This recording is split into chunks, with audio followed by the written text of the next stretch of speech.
नमस्कार, मैं अंजुलता हिंदी ज्ञान संग्रह में आपका स्वागत करती हूँ। आज हम पढ़ेंगे रीतिकाल क्विज 1। प्रश्न संख्या 1। निम्नलिखित पंक्ति किस रचनाकार की है? अवधा उत्तम काव्य है, मध्य लक्षणा लीन, अधम व्यंजना रस विरस, उल्टी कहत नवीन। ऑप्शन: चिंतामणि, केशवदास, पद्माकर, देव। प्रश्न संख्या 1 का सही उत्तर है डी, देव। ये देव की पंक्ति है। इन्होंने उपयुक्त पंक्ति रीतिकालीन कवि देव की है। देव रीतिकालीन व रीतिबद्ध कवि हैं।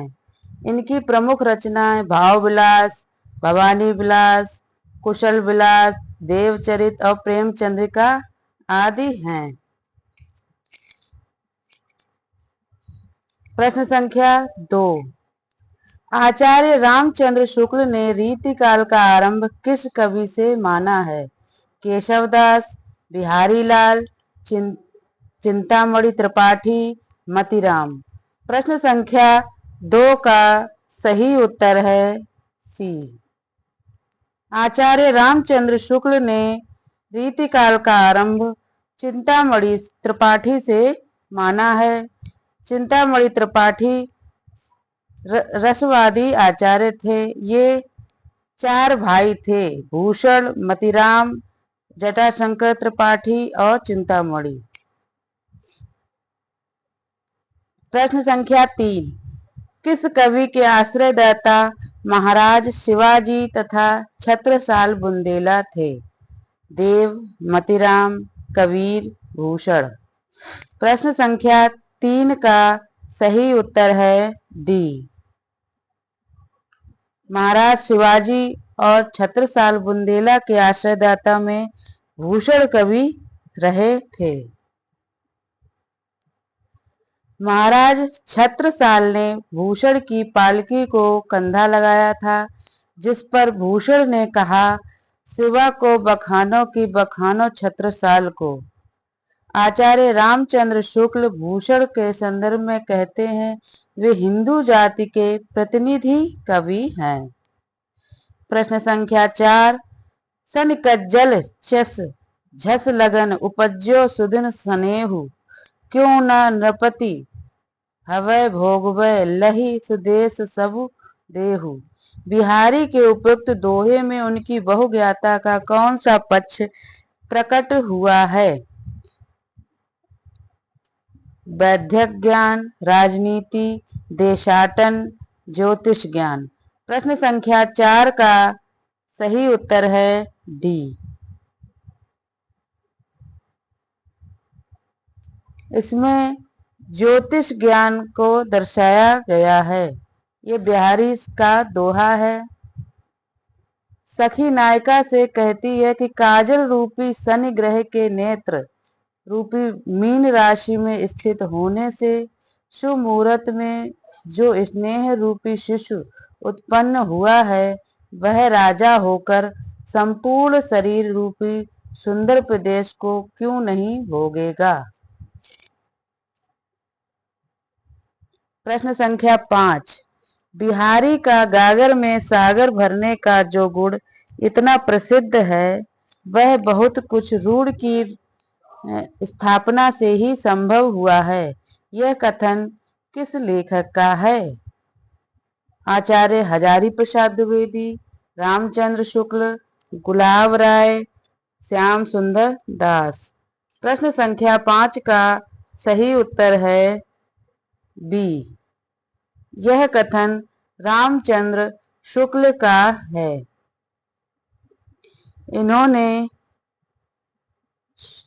इन्होंने बिहारी को रसवादी माना है। बिहारी के संदर्भ में शुक्ल जी कहते हैं, भावों का बहुत उत्कृष्ट और उदात्त स्वरूप बिहारी में नहीं मिलता। कविता उनकी श्रृंगारी है, पर प्रेम के उच्च भूमि पर नहीं पहुंचती, नीचे ही रह जाती है। प्रश्न संख्या 6 रसवंत कवितन को रस ज्यों अखरान के ऊपर है छलके, उस पंक्ति किस कवि द्वारा रचित है? केशवदास, कुलपति मिश्र, मतीराम, चिंतामणि। प्रश्न संख्या 6 का सही उत्तर है डी। यह पंक्ति चिंतामणि त्रिपाठी द्वारा रचित है। इनकी अन्य रचनाएं हैं काव्य विवेक, काव्य प्रकाश, रसविलास, कविकुल, कल्पतरु। प्रश्न संख्या 7 विरह वारिश रीति काव्य धारा के किस कवि की कृति है? ठाकुर, बोधा, द्विजदेव, आलम। प्रश्न संख्या 7 का सही उत्तर है बी। यह कृति बोधा द्वारा रचित है। इश्कनामा इनकी प्रमुख कृति मानी जाती है। ठाकुर ने ठाकुर शतक, ठाकुर ठसक नामक कृति लिखी है। द्विजदेव की श्रृंगार लतिका, श्रृंगार बत्तीसी और आलम की आलम केली और सुदामा चरित नाम से इन्होंने कृतियां लिखी हैं। प्रश्न संख्या 8 रीतिकालीन कवि केशव की इनमें से कौन सी रचना प्रबंध काव्य नहीं है? रतन बावनी, जहांगीर, जसचंद्रिका, रसिक प्रिया, रामचंद्रिका। प्रश्न संख्या 8 का सही उत्तर है सी। रसिक प्रिया इनकी प्रबंध काव्य में नहीं आती है, बल्कि एक रीति ग्रंथ है जिसमें रस श्रृंगार का वर्णन किया गया है। शेष तीनों कृतियां प्रबंध काव्य में आती हैं।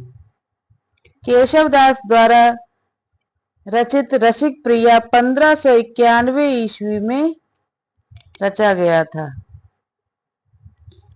प्रश्न संख्या 9 तुलसी गंग दो भय सुखविन के सरदार, यह कथन इनमें से किसका है? नाभादास, गंग, भिखारीदास, रहीमदास। प्रश्न संख्या 9 का सही उत्तर है सी। यह कथन भिखारीदास द्वारा रचित है। भिखारीदास ने इन काव्य पंक्तियों के माध्यम से कवि गंग और तुलसी की प्रशंसा की है। भिखारीदास की रचनाएं हैं शब्द नामकोश, रस सारांश, छंदार्णव पिंगल, काव्य निर्णय, श्रृंगार निर्णय, विष्णु पुराण भाषा, शतरंज शतिका, अमरकोश। प्रश्न संख्या 10 निम्नलिखित में से कौन सा ग्रंथ केशवदास द्वारा रचित है? विज्ञान गीता, बरवय नायिका भेद, कविकुल कल्पतरु, काव्य अलंकार। प्रश्न संख्या 10 का सही उत्तर है ए। केशवदास द्वारा रचित विज्ञान गीता है। केशवदास का उपनाम वेदांती मिश्र था। ये निम्बार्क संप्रदाय में दीक्षित थे। बरवय नायिका भेद रहीमदास द्वारा रचित है। कविकुल कल्पतरु चिंतामणि द्वारा रचित है और काव्य अलंकार भामा द्वारा रचित है। प्रश्न संख्या 11 अति सूधो स्नेह को मार्ग है, जहाँ नैकु सयानप बांक नहीं। इन पंक्तियों के रचनाकार हैं मतीराम, चिंतामणि त्रिपाठी, घनानंद, बिहारी लाल। प्रश्न संख्या 11 का सही उत्तर है सी। यह पंक्तियां घनानंद द्वारा रचित हैं। घनानंद रीतिकाल के रीति मुक्त काव्यधारा के कवि हैं। ये इनका समय 1689 से 1739 ईस्वी है। ये निम्बार्क संप्रदाय में दीक्षित थे। मोहम्मद शाह रंगीले के आश्रम में रहकर कविताएं करते थे। प्रश्न संख्या 12। यद्यपि सुजात सुलक्षणी सुवरन सरस सुव्रत भूषण विनु न विराजई कविता वनिता मित। उपयुक्त कथन किस रीतिकालीन कवि का है? केशवदास, चिंतामणि, भूषण, मतीराम। प्रश्न संख्या 12 का सही उत्तर है ए। यह कथन केशवदास द्वारा रचित है। चिंतामणि का रीत सुभाषा कवित्व की बनरत बुध अनुसार। भूषण की पंक्तियां हैं, सुखबिन हूं कि कछु कृपा समुझ कविन को पंथ। और मतीराम की है, ते धन ले ब्रजराज लखे ग्रह राज करे अरुलाज संभारे। प्रश्न संख्या 13। ब्रजभाषा के श्रृंगारी कवियों की परंपरा में इन्हें अंतिम प्रसिद्ध कवि समझना चाहिए। रामचंद्र शुक्ल ने यह तथ्य किस कवि के बारे में लिखा है? ठाकुर, द्विजदेव, ग्वाल, बोधा। प्रश्न संख्या 13 का सही उत्तर है ए, नहीं बी, द्विजदेव। द्विजदेव के विषय में रामचंद्र शुक्ल ने लिखा है।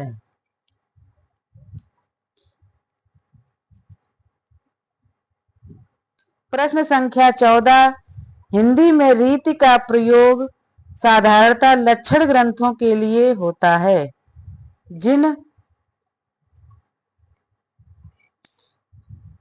जिन ग्रंथों में काव्य के विभिन्न अंगों का लक्षण उदाहरण सहित विवेचन होता है उन्हें रीति ग्रंथ कहते हैं। ये कथन किसका है? आचार्य रामचंद्र शुक्ल, डॉक्टर नगेंद्र, आचार्य हजारी प्रसाद द्विवेदी, विश्वनाथ प्रसाद मिश्र। प्रश्न संख्या 14 का सही उत्तर है बी। यह कथन डॉक्टर नगेंद्र द्वारा कहा गया है। आचार्य विश्वनाथ रीति को काव्य का उपकारक मानते हैं। इन्होंने रीति काल को श्रृंगार काल नाम दिया है।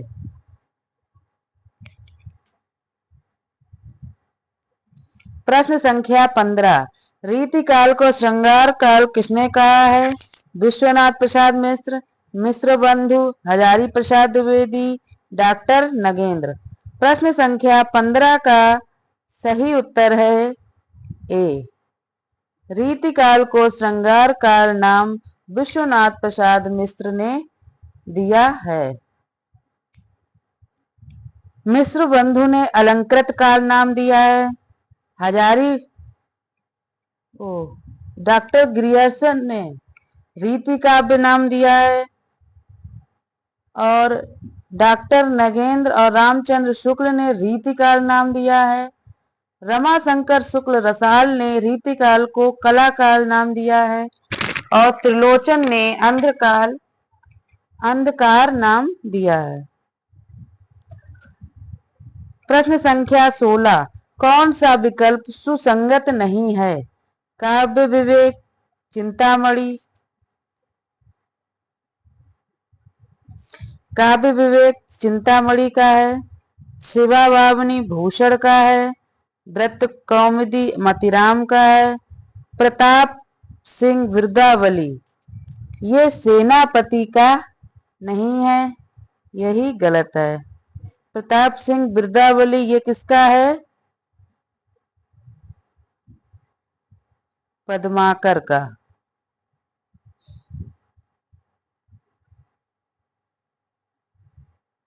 प्रश्न संख्या 17। रीतिकालीन कवि भूषण की कविता का मुख्य संवेदनात्मक स्वर है?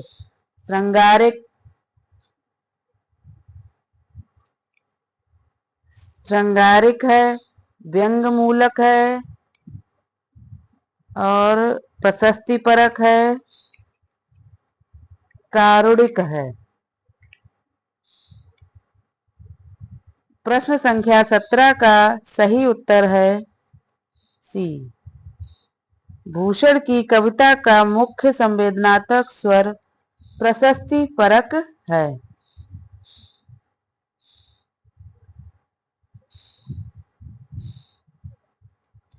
प्रश्न संख्या 18।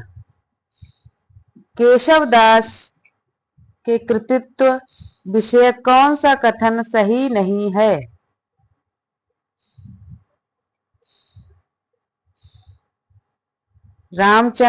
रामचंद्रिका में कथा के क्रमबद्ध रूप और अवसर के अनुकूल विस्तार संकोच का विशेष ध्यान रखा गया है। इनकी सबसे अधिक कल्पना अलंकार संबंधी है। तीसरा, चमत्कार प्रदर्शन के कारण इनकी रचनाओं में भाव पक्ष की अपेक्षा कला पक्ष प्रधान हो गया है। कवि प्रिया, रसिक प्रिया और छंदमाला लक्षण ग्रंथ हैं। इसमें से केशव दास के विषय में जो सही नहीं है वह प्रश्न संख्या 18 का सही उत्तर है ए।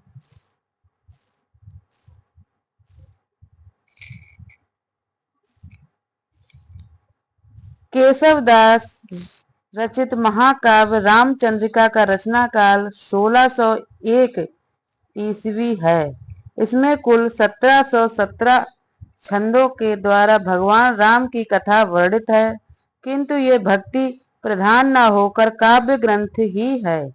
इसकी पूर्वार्ध की कथा वाल्मीकि रामायण से साम्य रखती है। प्रश्न संख्या 19।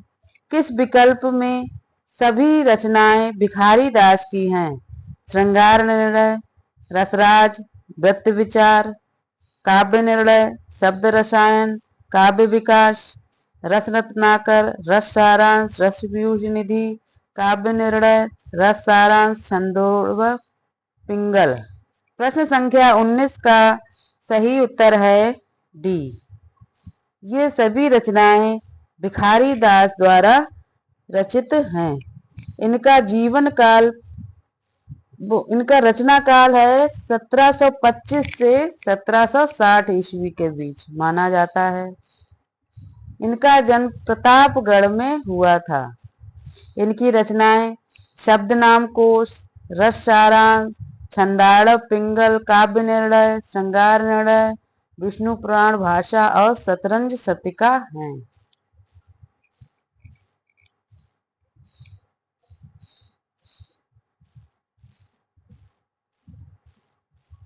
अन्य विकल्प में वृत्त विचार किसकी है? ये दशरथ की है। और रसराज मतीराम की है। और श्रृंगार निर्णय ये भिखारी दास की है। काव्य निर्णय भी भिखारी दास की है। शब्द रसायन देव की है। और रस पीयूष निधि ये सोमनाथ की है। राग रत्नाकर ये भी देव की है। रस रत्नाकर सुरति मिश्र की है। और रस सारांश भिखारी दास की है। प्रश्न संख्या 20। मतीराम से संबंधित कौन सा कथन सही नहीं है?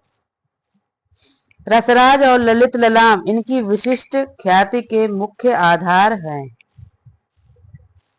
ये सही है। रसराज श्रृंगार रस और नायिका भेद का ग्रंथ है। ये भी सही है। रसराज के नायक नायिका अत्यधिक चतुर और क्रियाविदग्ध हैं। यही गलत है। ललित ललाम में अलंकारों के लक्षण उदाहरण दिए गए हैं। ये भी सही है। ये 3 विकल्प सही हैं। प्रश्न संख्या 20 का सही उत्तर है सी।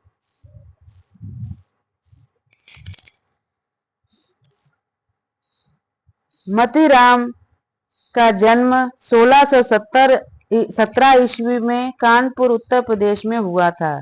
रसराज और ललित ललाम इनकी विशिष्ट ख्याति मुख्य आधार हैं।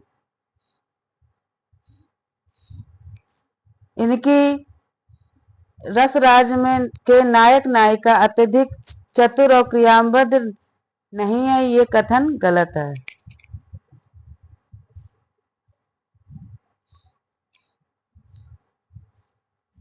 प्रश्न संख्या 21, कौन सा कथन भूषण के व्यक्तित्व और कृतित्व के संदर्भ में सही नहीं है? इनकी कविता वीर रस प्रधान है। शिवराज भूषण और छत्रसाल दशक इनके प्रबंध काव्य हैं। रुद्र सोलंकी ने इन्हें भूषण उपाधि से विभूषित किया है। रीतिकार के रूप में इन्हें अधिक सफलता नहीं मिली। प्रश्न संख्या 21 का सही उत्तर है बी। शिवराज भूषण और छत्रसाल दशक इनके प्रबंध काव्य हैं, ये गलत है। ये इनके प्रबंध काव्य हैं, ये गलत है। इसके उपयुक्त कथन में भूषण के व्यक्तित्व और कृतित्व के संदर्भ में ये सही नहीं है। शिवराज भूषण एक अलंकार निरूपण ग्रंथ है जिसमें 99 अर्थालंकार और 4 शब्दालंकार हैं। शेष मिलाकर 105 अलंकारों का प्रयोग हुआ है।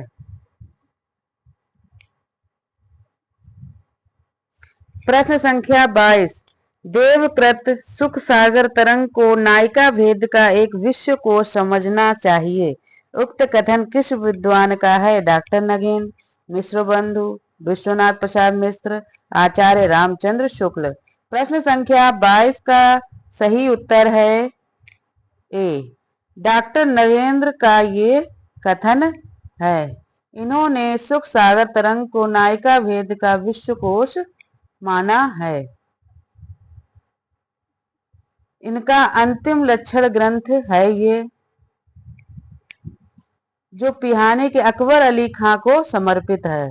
सुख सागर तरंग प्राय अनेक ग्रंथों से लिए गए हुए कवित्वों का संग्रह है। इसका संपादन 1897 ईस्वी में मिश्र बंधुओं के पिता बाल दत्त मिश्र ने किया था। प्रश्न संख्या 23, इसका एक एक दोहा हिंदी साहित्य में एक एक रत्न माना जाता है। शुक्ल जी का उक्त कथन किस रचना के संदर्भ में है? मतीराम सत्सई, ब्रंद सत्सई, दोहावली तुलसीदास की और बिहारी सत्सई। प्रश्न संख्या 23 का सही उत्तर है डी। यह कथन शुक्ल जी ने बिहारी सत्सई के विषय में कहा है। बिहारी का जन्म 1595 ईस्वी के लगभग ग्वालियर में हुआ था। रामचंद्र शुक्ल इन्हें रसवादी मानते थे और डॉक्टर नगेंद्र ध्वनिवादी कवि मानते थे। बिहारी सत्सई में 713 दोहों मुक्त रचना कही जाती है। यह ब्रजभाषा, इसमें ब्रजभाषा का प्रयोग किया गया है। प्रश्न संख्या 24, नेही महा ब्रजभाषा, नेही महाब्रजभाषा प्रवीण और सुंदर तानी के भेद को जाने। विश्वनाथ प्रसाद मिश्र के अनुसार घनानंद की यह काव्य प्रशस्ति किसके द्वारा की गई है? भारतेंदु हरिश्चंद्र, जगन्नाथ दास रत्नाकर, ब्रजनाथ मिश्र बंधु। प्रश्न संख्या 24 का सही उत्तर है सी।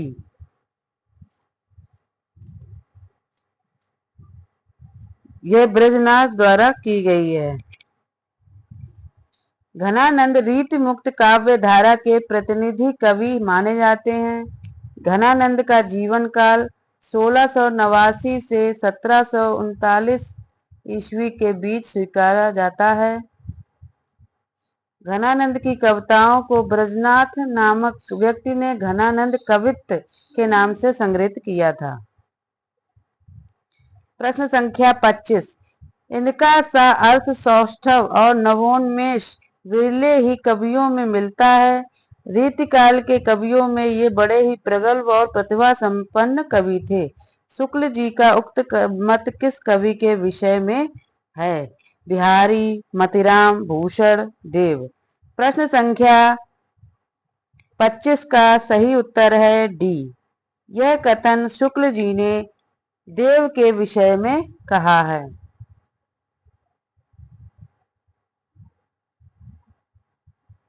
इन्होंने बिहारी के विषय में कहा है, कविता उनकी श्रृंगारी है पर प्रेम की उच्च भूमि पर नहीं पहुंचती, नीचे ही रह जाती है।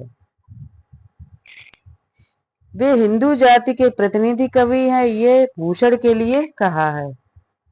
और मतिराम के लिए क्या कहा है, रीतिकाल के प्रतिनिधि कवियों में पद्माकर को छोड़ और किसी कवि में मतिराम की सी चलती भाषा और सरल व्यंजना नहीं मिलती है। प्रश्न संख्या 26, सेनापति के काव्य कौशल के विषय में कौन सा विवरण सही नहीं है। कवित्र रत्नाकर इनकी प्रसिद्ध रचना है। कवित्र रत्नाकर आध्यात्म, रामचरित और राम भक्ति भावना से ओतप्रोत है। इनकी अप्रतिम सफलता उत्कृष्ट ऋतु वर्णन में है। श्लेष इनका प्रिय अलंकार है। प्रश्न संख्या 26 का सही उत्तर है बी।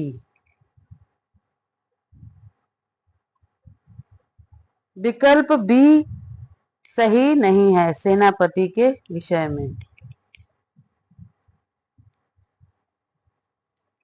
प्रश्न संख्या 27, आगे के कवि रीझें तो कविताई, ना तो राधिका कनाई, सुमरन को बहानो है। ये काव्यांश के रचनाकार हैं भिखारीदास, केशवदास, पद्माकर, द्विजदेव। प्रश्न संख्या 27 का सही उत्तर है ए। ये काव्यांश भिखारीदास द्वारा रचित है।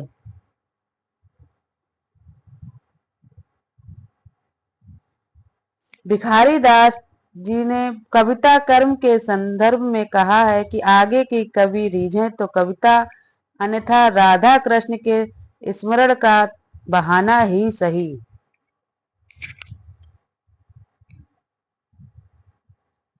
प्रश्न संख्या 28, निम्नलिखित में प्रबंधात्मक रचना है। शिवा बावनी, हिम्मत बहादुर वृदावली, भवानी विलास, जगत विनोद। प्रश्न संख्या 28 का सही उत्तर है बी। हिम्मत बहादुर वृदावली ये प्रबंधात्मक रचना है। ये पद्माकर द्वारा रचित है। इसमें 211 छंदों में हिम्मत बहादुर का शौर्य वर्णन है। शिवा बावनी भूषण द्वारा रचित है। भवानी विलास देव द्वारा रचित है और जगत विनोद पद्माकर द्वारा रचित है।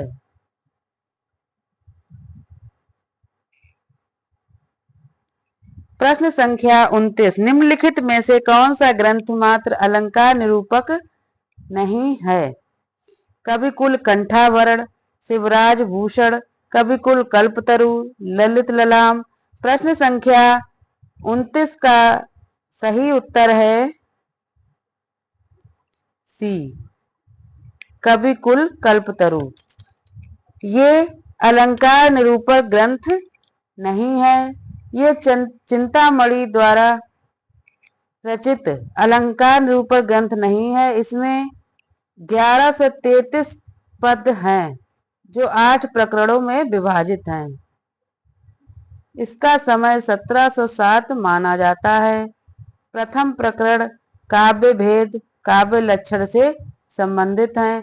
द्वितीय एवं तृतीय प्रकरण शब्द अर्थ सहित अलंकार निरूपण है। चतुर्थ प्रकरण काव्य दोष विवेचन से संबंधित है और पंचम प्रकरण इसके 3 भाग हैं जिसमें शब्दार्थ निरूपण, ध्वनि भेदन विवेचन है। ये कृति चिंतामणि द्वारा रचित है। कविकुल कंठाभरण ये दूल्हा द्वारा रचित है, रीतिकालीन के कवि हैं। शिवराज भूषण भूषण द्वारा रचित है और ललित ललाम मतिराम द्वारा रचित ग्रंथ है। प्रश्न संख्या 30, कौन सी रचना मात्र पिंगल छंद में निरूपक है? भाषा भूषण, वृत्त विचार, काव्य रसायन, काव्य निर्णय। प्रश्न संख्या 30 का सही उत्तर है बी, वृत्त विचार छंद निरूपक ग्रंथ है। यह रचना इस छंद निरूपक ग्रंथ है जिनके नाम पर सुखदेव मिश्र और दशरथ हैं। शेष विकल्प में इसमें भाषा भूषण जो है वो जसवंत सिंह की है, काव्य रसायन देव की है, इसी को शब्द रसायन भी कहते हैं, और काव्य निर्णय भिखारी दास की कृति है। प्रश्न संख्या 31, मतीराम जी रसराज के समान पद्माकर जी का भी काव्य रसिकों और अभ्यासियों दोनों का कंठहार रहा है। वास्तव में यह श्रृंगार रस का सार ग्रंथ सा प्रतीत होता है। शुक्ल जी का यह कथन पद्माकर की किस रचना के संदर्भ में है? पद्माभरण, हिम्मत बहादुर वेदावली, जगत विनोद और गंगा लहरी।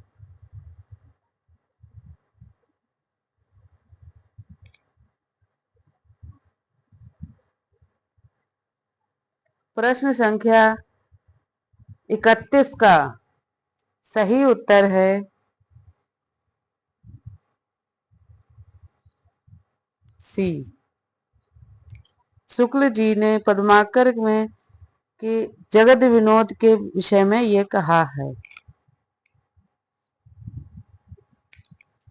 पद्माकर ने जयपुर नरेश जगत सिंह के आश्रय में जगत विनोद नामक नवरस निरूपक ग्रंथ की रचना की। गंगा लहरी में इन्होंने गंगा का अलंकारों में अद्वितीय अलंकृत वर्णन किया है। पद्माकर जी को जीवन के अंतिम समय में कुष्ठ रोग हो गया था, जिसके निदान हेतु इन्होंने गंगा लहरी की रचना की। प्रश्न संख्या 32, कौन सी रचना रस नायक नायिका भेद निरूपक नहीं है? तो जगत विनोद, सुधा निधि, सुख सागर तरंग और पद्माभरण। प्रश्न संख्या 32 का सही उत्तर है डी, पद्माभरण। ये नायक नायिका भेद निरूपक ग्रंथ नहीं है, अन्य विकल्प सही हैं।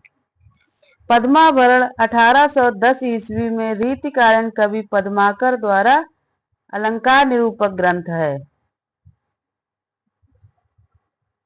सुख सागर तरंग कवि देव द्वारा रचित है और सुधा निधि कवि तोष द्वारा रचित है और जगत विनोद पद्माकर की ही रचना है। प्रश्न संख्या 33, सर्वांग विविध काव्यांग विवेचक आचार्य नहीं है? तोष, प्रताप शाही, सोमनाथ, भिखारी दास। प्रश्न संख्या 33 का सही उत्तर है ए, तोष कवि। रीतिकालीन कवि तोष ने सन 1734 ईस्वी में सुधा निधि नामक ग्रंथ की रचना की, जो रस निरूपक ग्रंथ है। ये प्रयाग रहने वाले चतुर्भुज शुक्ल के पुत्र थे। इन्हें रीतिकालीन रस निरूपक कवि माना जाता है। सोमनाथ की रचना है रस पीयूष निधि, प्रताप शाही की है काव्य विलास और भिखारी दास की है काव्य निर्णय। प्रश्न संख्या 34, रीतिकाल के विषय में कौन सा कथन सही नहीं है? सजीव श्रृंगार की एक अदम्य लिप्सा इस युग के साहित्य में प्रतिबिंबित है। कुछ रचनाओं में मुख्यतः काव्य शास्त्र सिद्धांतों को छंदोबद्ध किया गया है तो कुछ रचनाएं लक्षण मुक्त हैं। इस काल के रीति ग्रंथ लक्षण ग्रंथ संस्कृत लक्षण ग्रंथों की छाया से पूर्णतया मुक्त हैं। रीति काल के विकास में तत्कालीन राजनीतिक सामाजिक परिस्थितियों का महत्वपूर्ण योग रहा है। प्रश्न संख्या 34 का सही उत्तर है सी। ये रीति काल के विषय में सही नहीं है, अन्य विकल्प सही हैं। रीति काल का समय संवत 1700 से 1900 ईस्वी माना है। इसे उत्तर मध्य काल भी कहा जाता है। यह समय रामचंद्र शुक्ल द्वारा माना गया है। प्रश्न संख्या 35 आचार्य लोग तो कविता करने की रीति सिखलाते हैं, मानो वह संसार से ये कहते हैं कि अमुक विषयों के वर्णनों में अमुक प्रकार के कथन उपयोगी हैं और अमुक प्रकार के अनुपयोगी। उक्त कथन किसका है? राम कुमार वर्मा का है, मिश्र बंधु, विश्वनाथ प्रसाद मिश्र, डॉक्टर नगेंद्र। प्रश्न संख्या 35 का सही उत्तर है बी, मिश्र बंधु। ये मिश्र बंधु द्वारा रचित है। इसमें इन्होंने मिश्र बंधु विनोद में ये कहा गया है, इन्होंने रीति काल नाम माना है। मिश्र बंधुओं ने रीति काल को अलंकृत काल कहा है। उन्होंने स्पष्ट किया है कि आचार्य लोग स्वयं कविता करने की रीति सिखलाते थे। वे संसार से यूं कहते कि अमुक अमुक विषयों के वर्णन में अमुक प्रकार के कथन उपयोगी हैं और अमुक अनुपयोगी हैं। विश्वनाथ प्रसाद मिश्र ने रीतिकाल को श्रृंगार काल नाम दिया है। डॉक्टर नगेंद्र ने रीतिकाल नाम दिया है और रमाशंकर शुक्ल रसाल ने कलाकाल नाम दिया है। आज मेरी क्लास यहीं पर समाप्त होती है। आपको मेरी क्लास कैसी लगी कमेंट करें और इसे लाइक करें, शेयर करें और मेरे चैनल को सब्सक्राइब करें। धन्यवाद।